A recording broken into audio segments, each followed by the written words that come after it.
Hey guys. Huh? I said I'm going to be in the video. Okay. So as you can see, I have a special guest tonight. I don't want you to turn it down. Okay, it's only going to be like 3 minutes. Okay. So I have a special guest tonight, and I'm going to tell you why.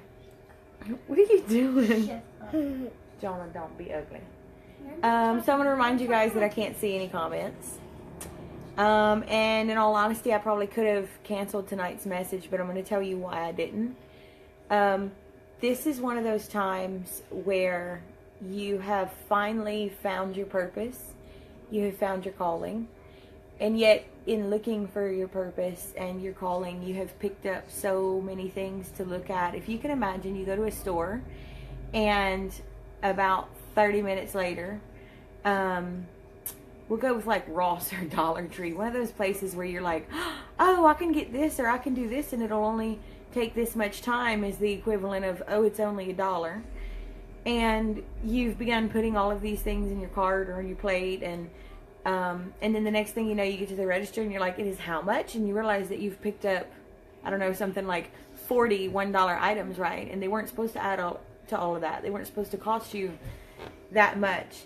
And yet, whenever you finally find what you really wanted, then you have to start making decisions and you have to start putting things back. And this has been a season of searching. And I didn't realize it, but I've been searching for a purpose for a very long time. And whenever I allowed myself to sit back and let him do the driving, because, you know, we're so good at that, then you realize that you have all these things that you're holding that you have to put down. And it hurts your feelings because we feel like we should be able to do everything. And we feel like we should be able to do all of this and please all of these people and hold all of these things and cover all of these bases. But we don't acknowledge the toll that it takes on us, and it takes on the people that are already depending on us, that don't really have a choice in what we pick up and what we add to their life that takes away from it. And today was one of those days where I had to put something down, something that I held so that others didn't have to pick it up. And I wrote an article a few weeks ago called Hell Yes.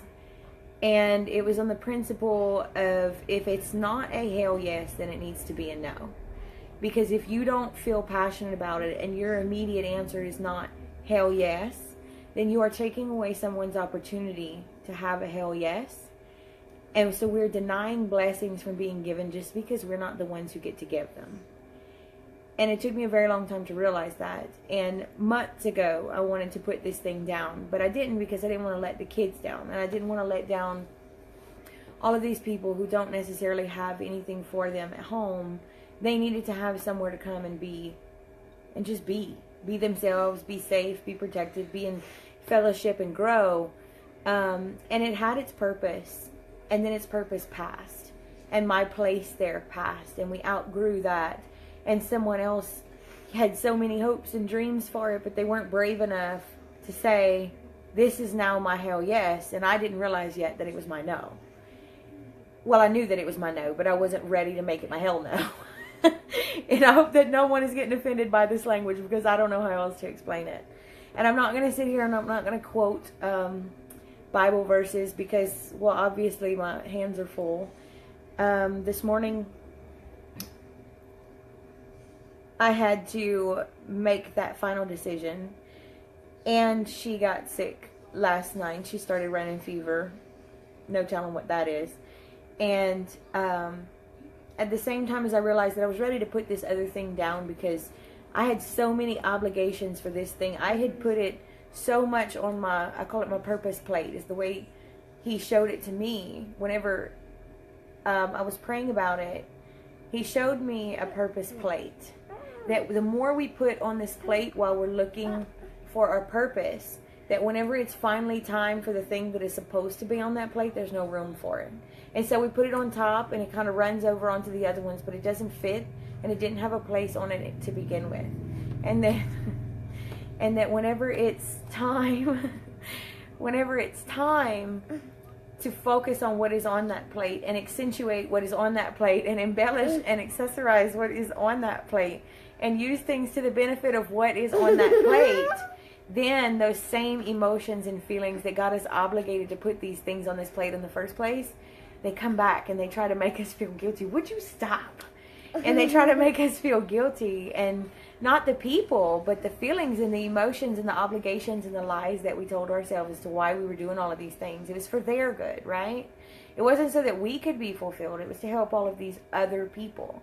And now the people who need us most are being stolen from by all of these things that we sought out and reached for and yelled for and wanted and yearned for, just so that we could feel fulfilled.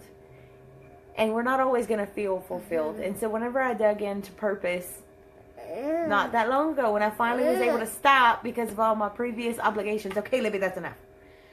And I was able to stop from all my previous obligations. Would you stop? And really get into it. Not a single one of them was found by looking for it. This is one of those things that we have to sit and wait. And this busyness that lies to us and tells us that we're so full and we're so accomplished and we're so important is the biggest lie of all. So if I can be thankful for any one thing today, it's that I let myself have the courage. If you knock that over, Olivia, I'm telling you, I had the courage to put it down, and I had the courage to trust that somebody else would pick it up. And they picked it up, and they're going to do a fantastic job. And I get to do my original purpose of parenting and participating and not stressing.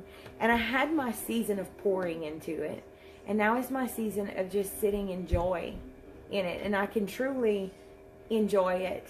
And I cannot feel guilty whenever I'm called to do something for my real purpose, which is my books, and which is my teaching, and which is reaching out to people in fellowship and making sure that they are not alone and pouring into them and loving on them. I don't have to cut God short for other things that I put on my plate. I can put more of God on my plate because I eliminated the things that were not there. Do I still have to make sure that those things are taken care of? Well, yes. I'm not going to let down 30 little boys. That's not going to happen. But what is going to happen is that once this crazy 2 days is over, I was able to get my paginated copy done today in the middle of all of it.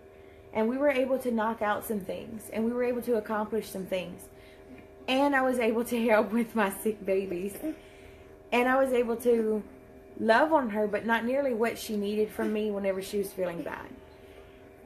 And so today is the day that I don't have to do that part again. I don't have to have the heartbreaking, crying frustration that my baby's sick and I don't get to be with her because I had all of these other things on my plate. So if I can be thankful for anything, it's that. It's that this will be the last season where they're sick and I have to leave them to go and do something for someone else that someone else was capable of. But I wouldn't have gotten the glory if I had made it go away first. So I love you guys, and I thank you for hanging out with me today, and I hope that you are just so enjoying my company. Have a blessed week. I will see you again tomorrow.